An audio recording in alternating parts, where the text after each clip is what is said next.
Thanks for the introduction. It was actually pretty close. It's Patrick Rein, but yeah, that's probably hard to pronounce. So I'm really happy to be here to present to you our work on columnar objects, which was a project of the software architect group of Robert Hirschfeld, together with the SAP Innovation Center in Potsdam. And columnar objects are, as the title says, a way to improve the performance of analytical applications in general. And more particular, for analytical applications written in dynamic object-oriented languages. So to begin with, if we think of objects, we normally think of behavior working on some state. And this is more a bundle of a state, right? It has several attributes and they all belong together. So how we implement objects often is that we store the attributes of one object next to each other in memory. So, for example, if we look at this object, the two attributes x and y are stored right next to each other, the values of them. This works very well for the ordinary use cases of object-oriented programming, which is we have like complex interactions of objects of different kind, of heterogeneous objects. Okay, this is flexible and this works well for that.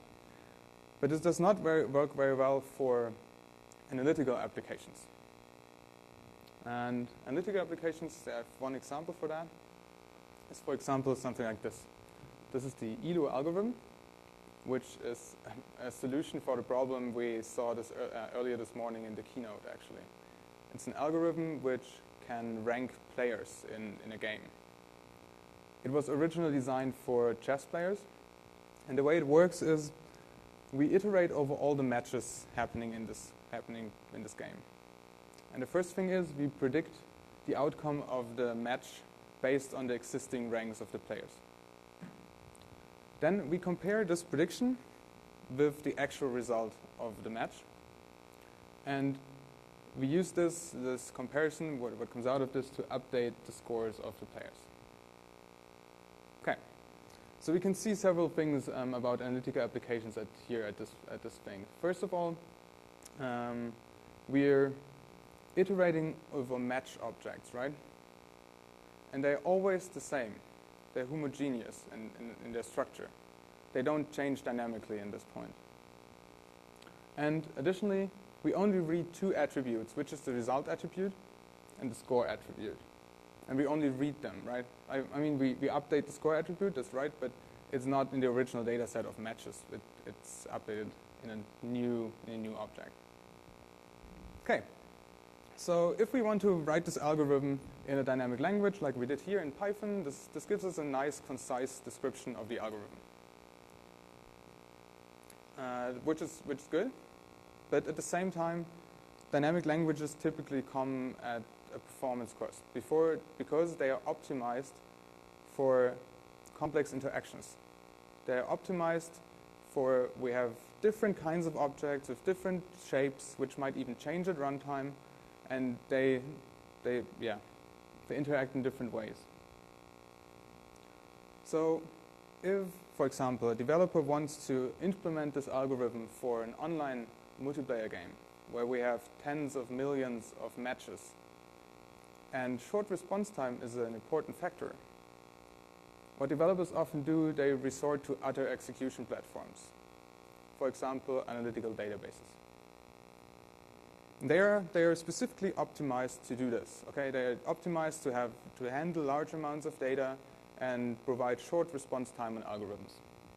And one way they do this is with so-called column-oriented storage. So I want to explain this a little bit further because this is quite important for the object layout later.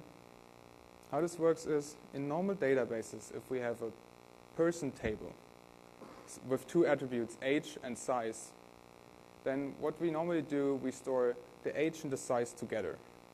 And afterwards, there's a new record of age and size, and another record of age and size. What columnar databases do, they store all the age values in one sequence in memory, and then they store all the size values in one sequence.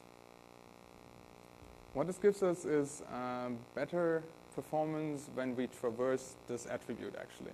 because cache utilization, for example, improves a lot. Okay, so we actually know that this is a performance improvement for these analytical algorithms.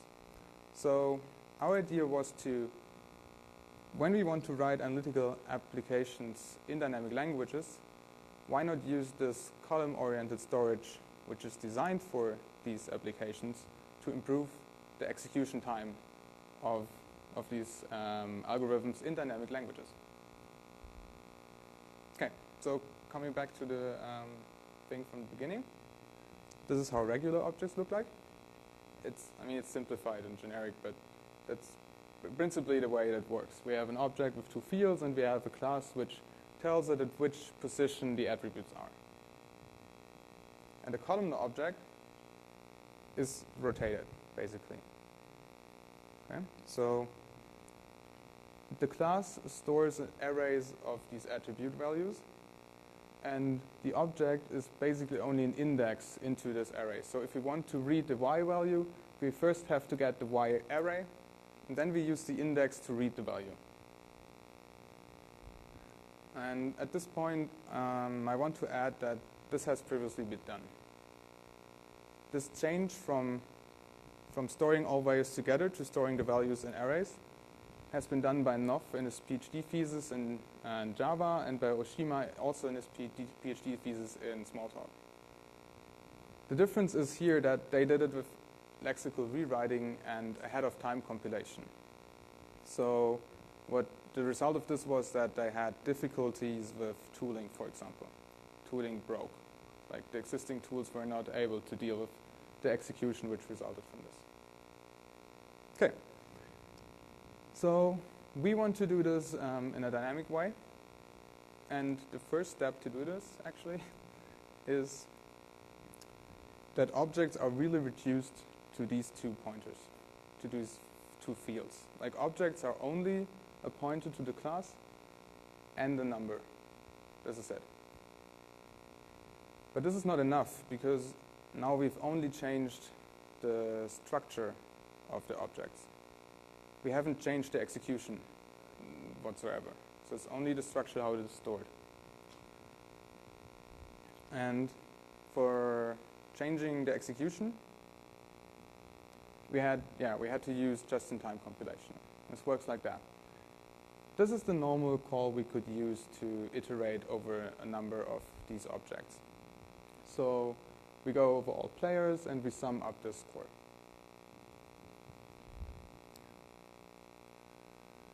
One level below, this would look like that. So we iterate over the size of this collection of players. For each position, we allocate one of these proxy objects. Then we use the proxy object to access, like to read the column. Then we use the proxy object to get the offset. And then we read the column at this offset and get the value and sum this up. This is quite inefficient, actually, if you look at it, because what we actually want to have is we go over all player IDs and sum up the score column, which is only an array. So we could actually really do an array traversal summing up these scores, which is much more efficient because it's only calculated in offset, then accessing the memory region, and we would use the cache, pretty efficiently. And here we use the principles of tracing JITs and allocation removal to get from the execution above to the execution down here. The first thing what happens here is that if we look closely, this proxy object P is actually only used to access the column, the score column, and then to read the offset.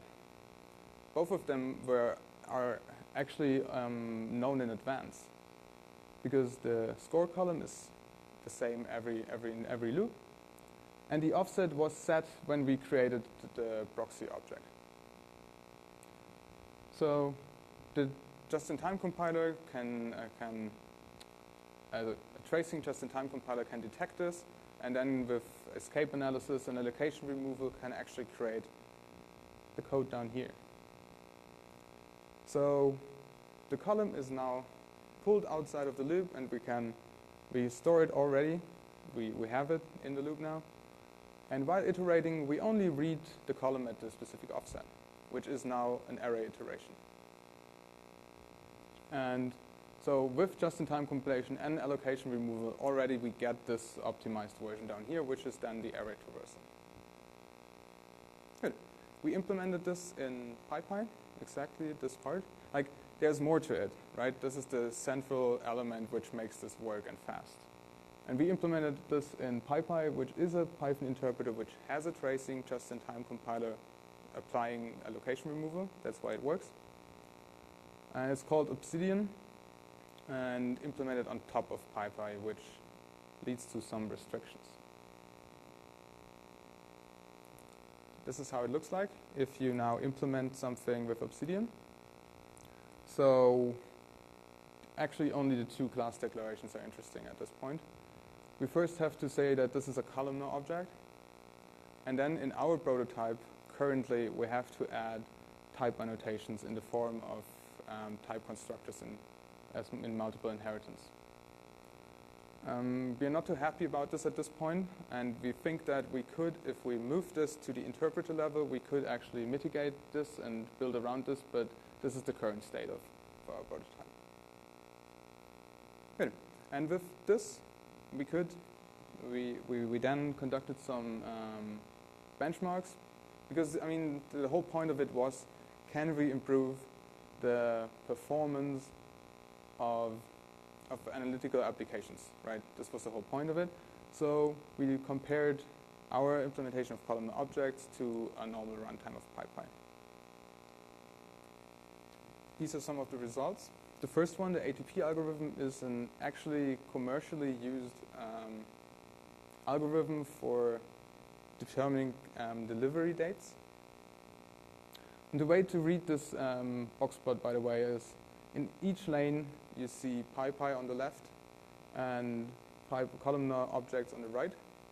And this whole thing is normalized to the PyPy median. So that's why the PyPy median is always 1. And so we see in ATP that we actually are slower in the beginning and only getting fast at the end with larger amounts of objects. This is due to the fact that ATP is very complex. It uses backtracking a lot and simulation stuff.